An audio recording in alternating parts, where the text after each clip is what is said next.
to a very special edition of Indianomics. This is on the Pension Fund Authority. Last week saw the launch of NPS Vatsalya, a scheme whereby parents can start saving for their child's pension at a very early age so as to take advantage of compounding. India's Pension Fund Regulation and Development Authority, which will run and monitor this scheme, believes that NPS Vatsalya is the need of the hour for a country like India that has the largest number of people under the age of 18, almost 400 million, and who are likely to live longer than their fathers and forefathers. Longevity is increasing. But NPS Vatsalya is only their new kid for the pension regulator. The older product is NPS, so the National Pension Scheme, and already that has a kitty of about 13 trillion rupees. Coming next year is the modified Unified Pension Scheme. So the PFRDA has its hands full. Now, October 1st is celebrated by the PFRDA as NPS Diwas. And to mark this occasion and answer all our doubts on the various pension schemes, I have with me the man himself, the chairman of PFRDA, Mr. Deepak Mohanty. Mr. Mohanty, thank you very much, and more particularly for dropping into our studios. Thank you, Latha. It's a pleasure to be in your show. Thank you, sir. Well, first, much less is known about how much pension and PFRDA have spread their reach. Can you begin by telling us the numbers? How many account holders in Atal Pension Yojana and in NPS? How much? What is the kitty? Just some numbers. Latha, the total number of subscribers at the moment that we have is about 7.8 crore. Oh. But the numbers are again driven by Atal Pension Yojana, which is a low ticket, pension scheme for between 1,000 to 5,000 rupees. And this is again aimed at low income deprived section of the society. So there we have got about 5.9 crore active accounts. When you talk of NPS as such, so we have about 1.54 crore NPS accounts. So out of that, NPS started for the government employees post 2004 who joined. So that's about 94 lakh of them we have. And then we have about 60 lakh of private, which means the corporate. And for that matter, anybody can join NPS, yes, the common person put together. So that's the kind of a number. And corpus, as you mentioned now, that currently it's about 13.3 lakh crore. Growing at a compound annual growth rate of about 30% per annum. Okay. So that is where we are. Of course, since APY is a small ticket pension scheme, so the corpus is about 41,000 crore. Okay. So and the APY scheme, the Atal Pension Yojana, is the word gets around by government officials because I think it caters to the informal sector. Yeah, that's right. Government officials, and also because all our points of presence, for example, banks, they are also clued on to APY because it's a social security scheme of the government also in that sense, because it's partly subsidized by the government. It is guaranteed by the government. One gets a defined contribution and defined benefit plan, and one knows upfront how much one would have to contribute, what one would get, and government guarantees it. So there is also a push from the government. So all that put together, that we are getting this kind of a number. Okay. Before I go to the NPS Vatsalya, which is quite clearly the new kid on the block and has not much by way of private sector competition, can you give us more numbers in terms of what is the return that has been coming from NPS? Is it comparable to the private sector participants? Yeah, NPS returns have been very competitive. NPS one can do equity and debt and combination of all that. So how much is the equity return? Equity return that since inception, annual returns are about 14.5% per annum. Of course, last year, even the current year running, the equity market has done pretty well, and the return that the pension NPS has given is about 37%. Oh, really? This year. Then you Yes. have done better than many of the private sector pension funds. They have all given between 30 and 34. And the interest rates are also coming down on the debt side. See, this year the GSEC portfolio in the NPS is also giving about 11.2% annual return. So they're pretty good return across debt and equity segment this year. And if you take, for example, the government scheme, which is a very conservative scheme, with equity about 15%, balance is debt. So that has, since inception for central government, has given an annual return of 9.6%. Okay. And of course, you look at the market and you can judge for yourself. Yeah, it's definitely beating inflation and government bonds. Okay. So, and it is taxed at the hands when the individual receives it? No, it is very tax efficiently exempt. Oh. You know, once the individual receives so that makes it better than mutual. Yes, that, you know, as NPS stands now, that at retirement, one would have to annuitize 40%. Yes. 60% you can do lump sum. Yes. So both are tax exempt. Okay. So that makes it definitely preferable to other schemes. Let me come to the NPS Vatsalya scheme. I think it's what, 2 weeks since, or yes, 10 days since you have launched, or not even 10 days. Yeah. How has it been doing? Good reception? It's doing pretty well, because as we speak, we have about 27,000 children onboarded into NPS Vatsalya. And you know, most of them doing through eNPS, which is a self-initiated process. They're doing that. Okay. And I think it's a good trend. Given you know, in terms of demography where we have, as you were mentioning, that we are the most populous, youngest country on the planet. Yes. And this is a time and to inculcate in children the habit of saving and social security. Now, the point of interest over there is, if it is a Vatsalya scheme, I mean, if you're entering when the child is like, 5 years or 10 years old, should you not give 100% equity? I mean, there's no reason why a child should be in a debt scheme. See, the investment pattern remains exactly the same as it is for the NPS adults. Okay. So maximum that one can go, that somebody goes in for active choice, and you say that I prefer equity. So that would mean 75% equity that one could do. And I would think that since this is a pension kitty, this is a reasonable ballpark in which we can put equity. And scan of global pattern also what we see, we don't find anywhere 100% equity, as you know, there is for a pension fund. Okay. So 75% is good enough. Okay. And children, they can go for active all through their life. They can have 75%. Oh, you can give 75% till you're 60? Till you're 70. Okay. You know, the pension scheme, one can open the account. You mentioned about longevity, that keeping that in view, that one can even open an NPS account fresh at the age of 70. Okay. So now with the Vatsalya coming, see, the range has widened from 0 years to 70 years. One can open an NPS account. Okay. Well, one of the questions which wealth managers keep asking us is, why doesn't the PFRDA allow the funds to be handed over to a balance advantage fund, where I don't have to say when you go from equity to debt? The fund manager decides dynamically. Is that even in your horizon, in your thinking? No, you know, we have given many options. I'm saying active choice, where the individual had the choice. Okay. And they can also change their allocation of the portfolio 4 times during a year. So we have no objection and no issue if they take advice, because we also have retirement advisors. They can get professional advice.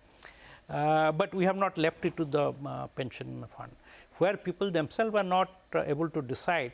See, we have this life cycle fund, yes, so which are pre-planned, pre-designed, keeping in view the both returns and age factor. Yeah. So no, I appreciate all the variety you are giving. You have given aggressive option, moderate option, conservative option, and you have given the life cycle option.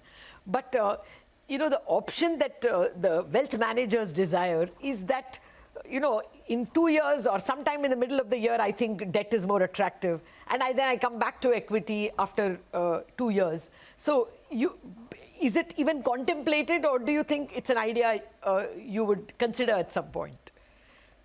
No, this is an idea. We may have to reflect on that. But as things stand now, that's not the case. So yeah. Okay. Any other new products that we should know of before I start the important questions on UPS?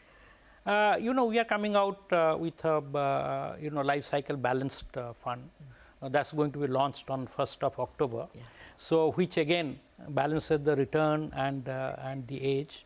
And it would be 50-50, as you said, this kind of a balanced fund, 50 equity, 50 debt. Yes. And the tapering starts much later.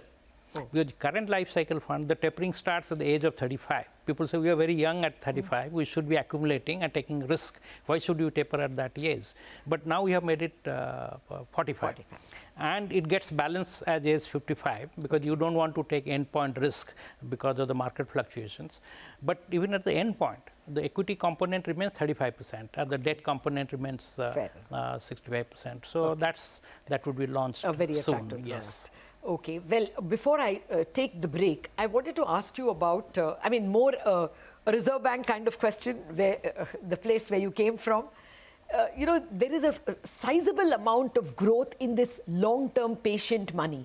If you take the pension fund kitty, yours is 13 lakh crore. If you combine the private sector, that also is, I think, standing at 11 lakh crore or something pension fund, plus insurance. It's a 113 trillion kitty growing at nearly 18-19%. Bank deposits are 210 trillion rupees, growing at 11%. So very soon, this will match. Do you think that you should allow pension and insurance, more generally, I'm not asking you only about your kitty, should be allowed to invest more in infrastructure, where the country needs, more patient money? No, certainly. At current level also, infrastructure investment by the pension fund is quite good.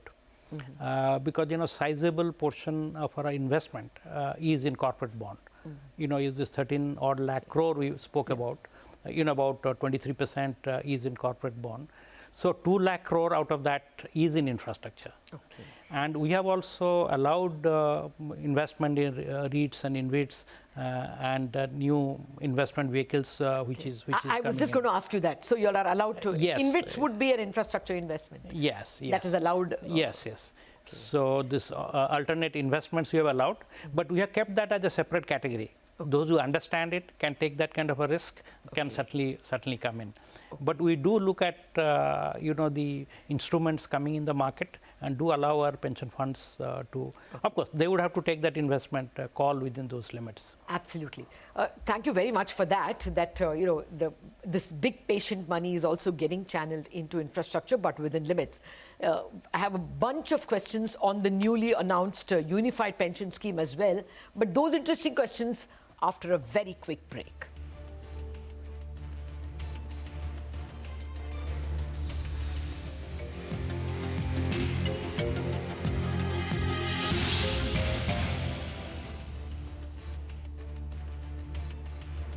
Welcome back to this very special edition of Indianomics. I have with me our guest, Deepak Mohanty, Chairman of the PFRDA, the pension fund regulator, has just launched NPS Vatsalya, a pension scheme for children.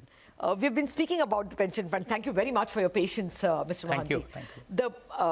The more interesting question really is on the unified pension scheme. There are many doubts. The notification hasn't come, but you may be privy to many of the doubts that people have. First up, is the taxation similar to NPS? Yeah. Okay. Because in UPS, as you rightly said, the notification has not come. The details may change. Okay. But to your question, the taxation remains the same as it is in case of NPS. So whatever you contribute, that will not be taxed. The employer's contribution will not be taxed, No. and the withdrawal also will not be taxed. No. Okay. But out of that, the income that one is generating, that will be taxed. That will be taxed. Okay. That which is for example, annuity.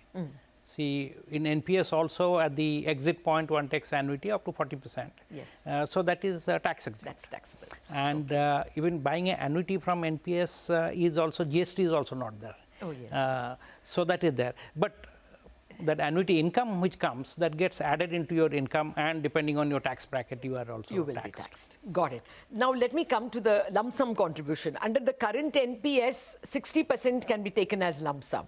But in the unified pension scheme, what we heard in the press release is 1/10 of a monthly pay for every 6 months of work will be eligible. to be taken out as lump sum. So it will be much less than 60% that will be taken out as lump sum. I'm not very sure of the arithmetic. No, actually it could be more.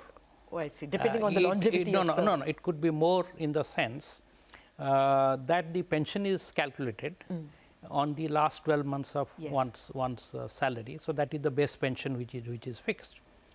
And the corpus that one has accumulated in the NPS, basically it is at the exit stage, it becomes UPS.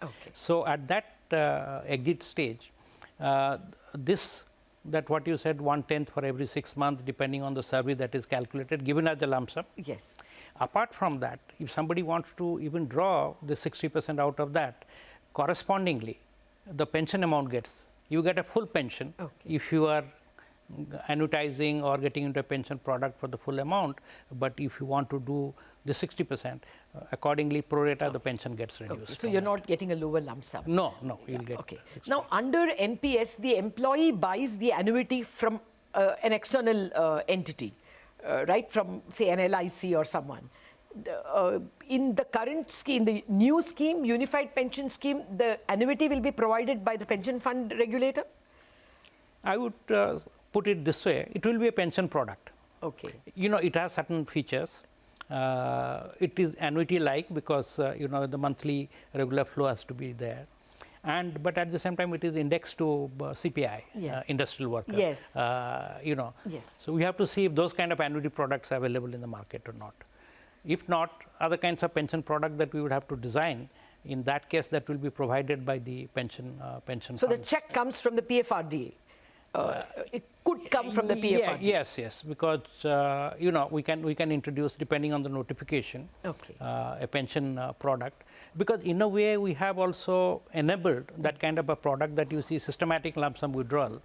Now 60% you just mentioned, it can be drawn lump sum, it can be drawn at periodic rest. One can do that. So this is kind of extension of that. The fact would be that it has to be lifelong.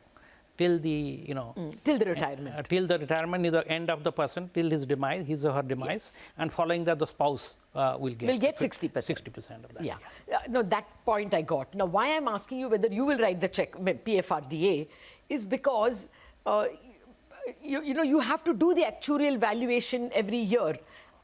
Just for example, I know you don't handle the EPS, but when the EPS did the valuation, actuarial valuation in 2019, they found that they had a gap of 35,000 crores. Now, if y'all are going to do the actuarial valuation, write the check to the individual, in that case, you have to do an actuarial valuation. Is it because you have two uncertainties? How long will the person live, as well as how much will the inflation adjustment be? So you will have to do an annual valuation? No, you are absolutely right. It would not be annual. It would be periodic. As things stand now, it would be every 3 years. And already, this is, mind you, this is a funded scheme fully. Yes, it is. So government upfront is putting 8.5%. Yes. 10% of the salary goes to the employee, to employee's kitty, and where the employee also puts equal amount. Yes. But 8.5 goes into a reserve. Yes. So already that is being built in for the guarantee, and it is fully funded from the budget.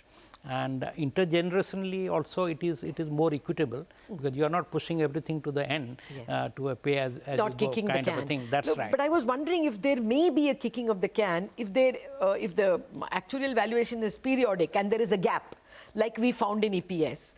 Then is it possible that the government will have to cough up more? It could be either way. It could be either funds are performing well, there may not be need even for recourse to the guarantee. But if they're not, it all depends on the market performance and how things are really coming up. And it could be either way, but the government is committed to that, that it would be periodically actually valued. Currently it is put about 3 years, and then we'll provide for it. Government will provide for it. But as of now, your sense is that NPS can outperform UPS also? Because UPS has a larger debt element. No, that depends, because for the UPS, that we would have to see, because it would be a default scheme. That scheme design hasn't come. Yeah. So what would be the pattern of that investment? Okay. Because currently, if somebody is in NPS one as a choice, can go in for more equity. But we would have to see that how the UPS guarantee kit is being invested. Okay, okay. What is your sense? Will UPS be extended to the private sector at all?